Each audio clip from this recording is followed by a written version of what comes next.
The point-in-time count, or the PIT count, is a count that every community in the United States conducts every single year, usually in the last 10 days of January. And what are we counting? We're looking for folks that are experiencing homelessness, learning about their situation, some of the factors that may have led to their homelessness. So this is just one of the many statistics we use as a community to know how we're doing on ending homelessness and to help secure more funding and resources so we can continue to help people experiencing homelessness.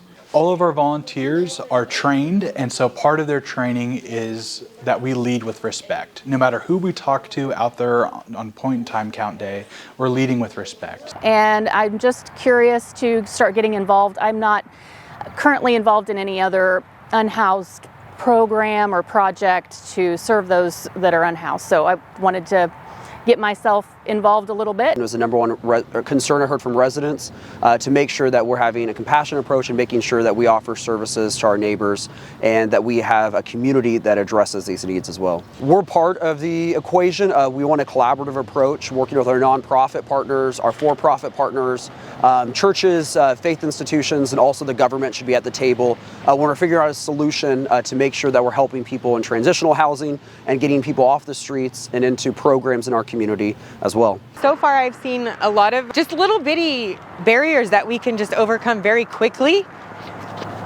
Like I just spoke with a lady and she just needs a job. You know, a lot of people run on hard times and they have the ability and have the want to get the assistance that they need. We just need to make sure that we're making sure that they are connected to the right resources. Doing the count has really just solidified what we're doing on the housing side. I can't imagine all the work it takes to really be on the housing of people that aren't already prepared to be in housing. And so I'm really grateful to be able to be continuing to keep folks housed because folks need housing and we're down affordable housing. If anyone's awake, we have a survey if you're interested. How can we be mindful and help on the other side of the spectrum?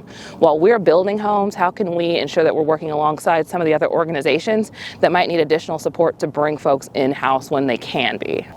We know that in communities where rent is going up and vacancy rates are going down, we know that people that have mental health issues, people that struggle with full-time employment, people that may not have finished high school, people in all those different demographics, they're squeezed out of the housing market and it's harder for them to find housing.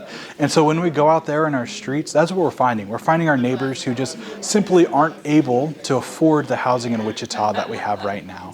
And so many of these people, they want help. They don't want to live the life that they're living. They would rather be in housing and being full members of society. But what really gets to us is we just have limited resources.